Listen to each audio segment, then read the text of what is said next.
Hopefully this time we'll get it working.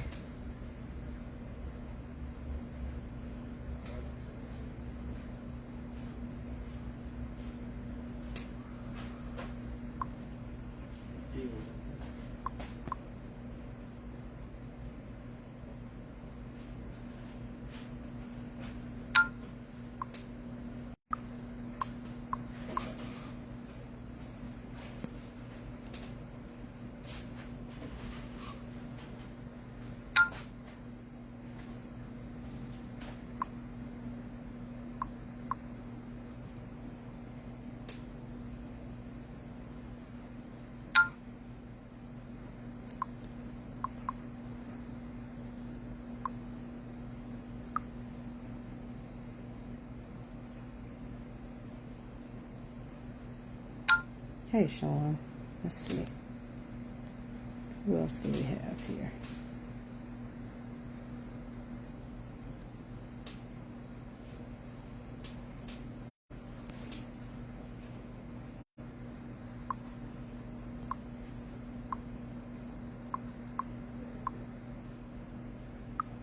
Oh, okay, Sean. Just waiting to see if I can get him on here.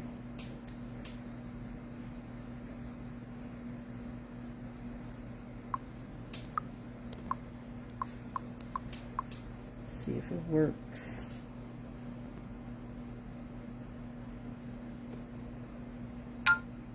Okay. Hey, Dante, I see you here. Let's try this again.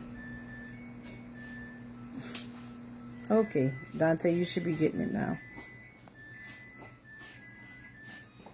There we go.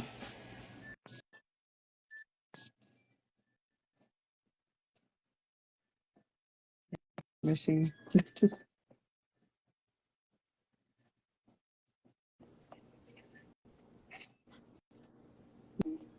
Now we got it. That seems to have worked. You can hear me? Yeah, I can hear you. Can you hear me? Yeah, I can hear Okay, you. cool. Yeah. All right. We're not going to keep everybody waiting because we've been at this for so long. So, welcome to Toasting Canvases and the Small Business Network podcast. Tonight, I have a very special guest who's very dear to me because I look at him as my art mentor. He really got things going with me. I'd say it's about 2 years now. I sent him a piece, showed him some art I had did, and he told me I got skills. And ever since he said that, I've just been running with it. So I'm gonna go ahead and let you introduce yourself to everyone. Hey, hello, everyone. I am Dante Muse, affectionately known as D Muse. So real name, first initial, last name. Just works really good with the branding. Of course, that's one of the things I specialize in. And I utilize my talents to help other artists. So branding, marketing, sales, and positioning is what I offer my services mainly. And I am art director here at Above Art Studios. All right. So I think this is an interesting story. Can you tell everybody how you got the name of your business? Well, it was originally named, it was a different iteration, something that started with C's. I forget what it was initially. But there was supposed to be three of us in the gallery business, and the actual visual artist at that time ended up backing out.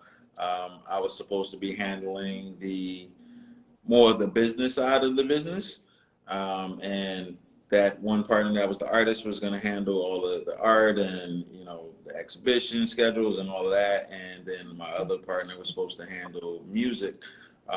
So we have recording studio as well. So that's the plural in the studios. Um, Everything ended up not going the way it was initially planned. So we had to come up with another name because that name was on the initial paperwork and everything that we were now doing all Mhm. over. And we just kind of didn't want to have anything that all three of us had come up with collectively, go on and anybody feel like, we just thought it was better to have a clean slate. And somehow, some way, we came up with Above Art Studios. We liked the iteration, so we wanted to have art in there. So I guess we were looking for another word that started with A, and we came with above, really to symbolize the overarching reach of all arts. So we not only focus on visual arts, but performing arts, audio, recording arts, literary arts as well too. So we actually also operate a nonprofit bookstore out of the gallery during non-gallery hours as well. So we all encompassing when it comes to the arts. Very good. So what type of art are you personally into, Dante? Well, my first talent I discovered was poetry. Mm. Shortly after writing, but then I got into instrumentation, and we all still talking about grade school, like, third, fourth, fifth grade. I started writing poetry in second grade, and discovered I was good at that because the teacher I had at the time accused me of plagiarizing. Like, she still never even told me I was dope. She just went around to the fifth grade teachers, old white woman, so you already know, what time it was. She went around to all the fifth grade teachers, and I asked them had they ever, heard this poem before. Like, I just happened to memorize a poem at 8 years old of the exact topic you wanted me to write about, and like, what? Like, wait, come on now. But I was smart enough to put two and two together and be like, if she thinks I stole it from an adult, nonetheless, it must be really good, So I started Mhm. with that from there. So that was the first thing that I discovered. Now, I mean, I still write. I write, art education books. Screenwrite, still do little ghost contributions here and there, a few commercial stuff like that. Uh, um, I draw and paint myself as well now. Just anything. I'm a Pisces, so just anything creative, just kind of gonna fall under my wheelhouse. Period. That's my life. So, yeah, that's it. Okay, so would you say that the second grade teacher is what motivated you to get started, or was it something else? Um, yeah, in terms of realizing that I can actually structure and formulate ideas and be challenged myself in figuring out how, because my vocabulary and just reading everything's kind of always been really high, just figuring out how I can utilize that and structure it in a way to it can hit a couple of points. So it can have a certain flow to it. It can pull certain feelings out from you. You can get lost, Mhm. in the storytelling or just the way the words are composed, and just to have that flexibility and control to make you feel how I want you to feel. Um, that's the beauty of storytelling. So like, and even in poetry, it's still storytelling. It might be a shorter clip. Um, and I don't really do just like prose. Like, we're not just basically just talking and then I'm gonna go up there and perform it and say it's a poem. Like, that's not poetry to me. It lacks the Mhm. um, of having to have some type of cadence or pattern or some rhythm to it. Like, you can add that extra element onto it, which is why I loved producing and writing music and everything. When I got into that, once I got into teenage years and into my 20s, that extra challenge of now it has to land on the beat a certain way, and then is it going to be kind of Mhm. like everybody else? Like, all of those different challenges that had to come together to make a beautiful piece of art. That's what I love. Like, that's what what drives me really. I think she put a highlight on the fact that what was in my head and entertained me, because you Mhm. always have whole worlds and movies and scenarios going on in our heads, particularly again Pisces. Mhm. It can also entertain somebody else. That's what she highlighted. You know. But yeah, she didn't help me hone any of those skills or anything like that at all. Like, and I think that was it. I think that might have been literally the only project that we had to do, as well. So the topic wouldn't have mattered. Whatever she would have said, I would have been able to write about. I think that shining that light on there. It's like I can translate this, from here to there for you to be able to see it, and it's gonna connect. Okay. Wow. Okay. So above art studios and everything you have going, because you just named a whole bunch of things, poetry, music, screenwriting. How is all of this going for you at this time? Well, I'm trying to get it all organized. Yeah, I need some assistance with that. That makes a lot of Yeah, sense. I need some assistance with that. I say my priorities are what's needed at the moment. But I'm really trying to, which I'm starting to get there, getting past the moment, and really planning ahead for more things. So getting, months ahead of exhibition schedules, versus all right, next month coming up, what we doing for next month, type of thing. It allows, proper planning. So, Right. better presentation. You get a chance to tap into, utilize, more resources, ask for more help with things, and giving other people room to have their lives and schedules, and not stressing them out when you do ask for help because you have enough going into things. So, and it gets you out of survival mode, as well too. And I don't want to be in survival mode. Definitely Mhm. thriving mode. So getting ahead and everything on. That's really what my focus is right now. Um, so yeah, just becoming a different person, because I've never been one of those people to think that far ahead down the line. Kind of just more flying by the seat of my pants, and make things still look good. But it's like when you think about it, you sit down and you imagine, and it's like, damn, but what if I actually planned? What if I actually was ahead of this? What if I actually got a chance to double back and check things and like, oh, I could do that a little better, or maybe I want to do this a little different. Imagine what it would be if you actually had your shit together versus just looking like you got your shit together. Like imagine. So that's I what my relate. 2023 has been. That's what I'm working. I relate completely. Yeah. So you're talking a lot about all the different things you have. I'm really interested about you being a screenwriter. Tell us a little bit more about that in particular. Um. Well, I mean, it's gig based. I'm not doing it full time. So when the world shut down, I had written a pilot. Written a couple of them actually during that time, and I've gotten some feedback. I've shopped into some people that I know, that I've worked with and done some things with, and actually that kind of um, knocked off some dust, and reminded people that I do some things like, oh yeah, actually, well, I got this going on, and I can't handle it. Hmm. Rewrite this, because I didn't get a chance to rewrite it, or whatever case may be, or could you, put a scene in here or do this type of thing. So, kind of tapped me back into to working with a couple of execs, but I don't know. I don't do it. I don't do it enough. Well, definitely not as enough as I would like to. Hmm. Writing, I think, is still probably always going to be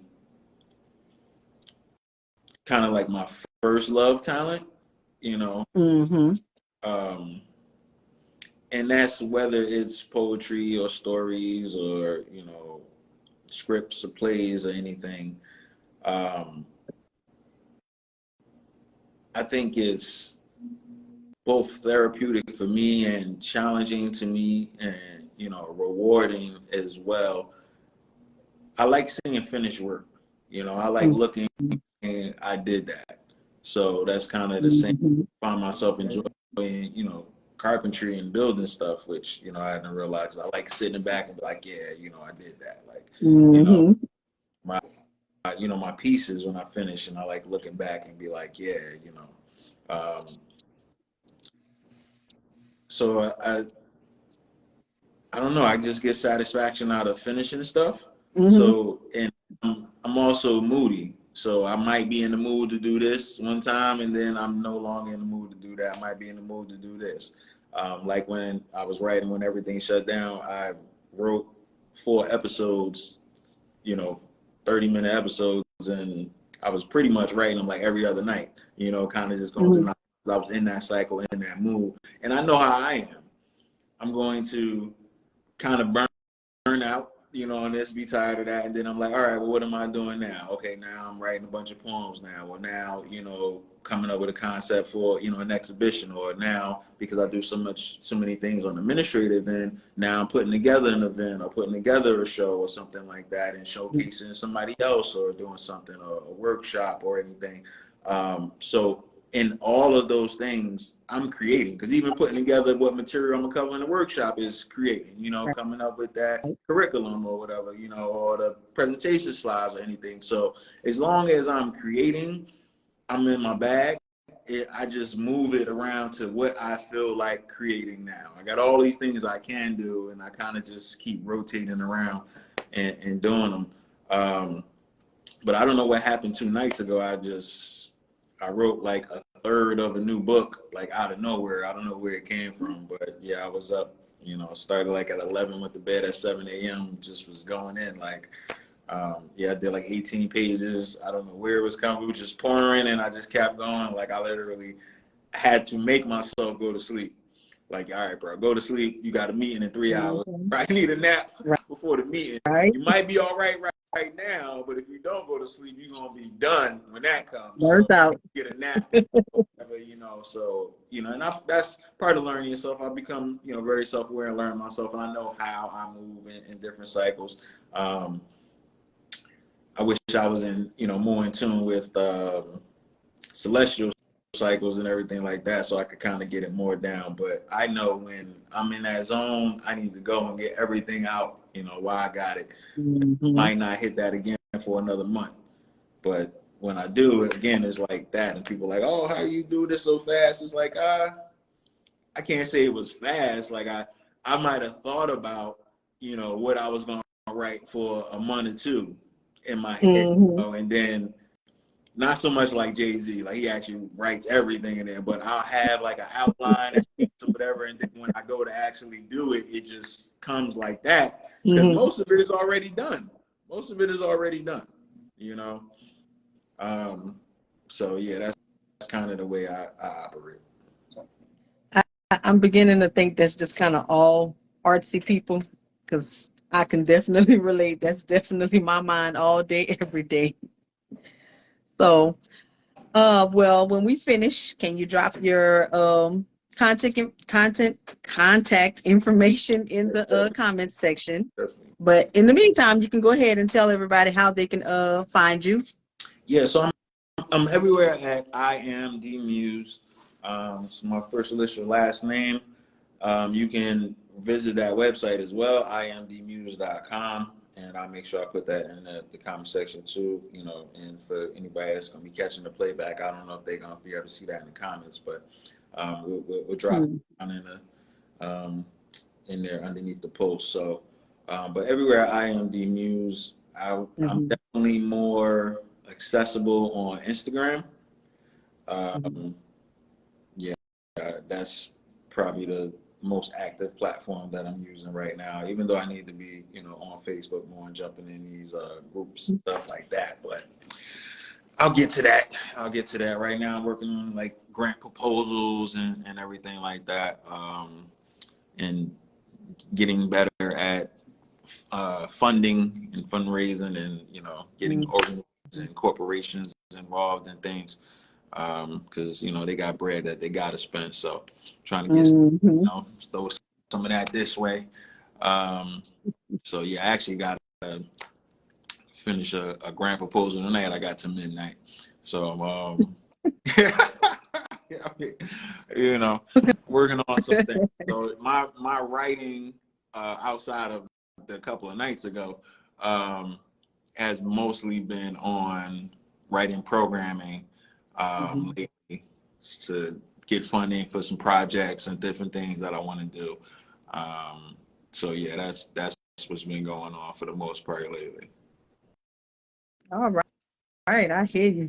Well, I am so excited. I'm so glad I finally get to have you on here. Um, Before we close out, I just want to remind everyone that the Small Business Network is here for whatever you want to talk about, whether it's your business or anything else. It's a platform. We're all about networking. We're all about trying to get the word out there, spread the word, and help you elevate. You can reach out to me, Krissy Redding, Sean White, Dr. James MBC, Tina Kong, Roosevelt Russell. If you look any of us up, if you're not friends with us, you can find one of us and let us know. Let's have this conversation. So, do you have anything else you want to share? Because I don't know if you can see the comment section. I can't. But if you can, do you see any questions? Well, no, I don't see any questions. If anybody catch it later, I'm gonna be doing an event Saturday, April 8th.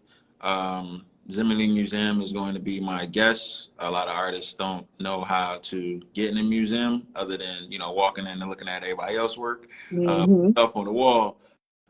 There's definitely processes and there's definitely paths that you want to take. The unconventional, untraditional one might be a little longer. Might take a little more connections and people kind of vouching for you, seeing the work you put in and the work you produce. But on that path and on traditional paths as well too, because it's not like even if you got a master's in fine art, you know how to get your work, a curator to get on in and get it in the museum. So that's where I come in, and we're going to have both online, you can access it, and in person at my gallery in New Brunswick, New Jersey as well. So the event is called The Gig, which is an acronym, stands for the Gallery Insider Gathering. Doing like every other month, and going to be bringing different, art administrators and everything. So this is the first one. It's going to be jumping off. So you're going to have museum curators on this one. You're going to make sure you tune in. You can get access by going to aboveourstudios.com. It's right behind me, it's the gallery, and you can get your ticket, and that'll give you access whether online or in person. And it's only $10 nominal joint. But you'll be able to ask your own questions as well too, and get all that real-time live feedback from the art administrators that I bring in. So you definitely want to show up to the gig, and so you can get more gigs. So you can get there aboveourstudios.com. You can go to anywhere where I'm on social media, I am the Muse, and you can get there as well too. So hopefully I see you guys there. That's going to be 8 p.m. Saturday, Eastern Standard Time on the 8th of April. So. Okay. Well, I'm going to try to make that one online, but like I said, I'm hoping to come out there really soon when I go to Pennsylvania to make that trip across the way to New Jersey. So yeah, I'm looking forward to that. Perfect. So I just put the gallery website in there as well, aboveourstudios.com. So when you go to aboveourstudios.com, you go to events, and you'll see the gig. It actually probably pop right up on the homepage right now as well too this week. So the events for the current week usually pop right up there. So you'll see that, and tune in, tap in, and be heard and get to where it is you want to get to. Of course, it's with the Pay the Artist Club. So if you need any help with your art marketing, branding, just DM me PTA. We talk about getting you in the Pay the Artist Club, and work on getting you where you want to go. There you go. Well, since I can't see any more questions, I guess we're going to go ahead and end it. And I really appreciate this. Thank you so much. You got it. My pleasure. Thank you for having me. It's an honor. All right. Good night. Good night. Peace.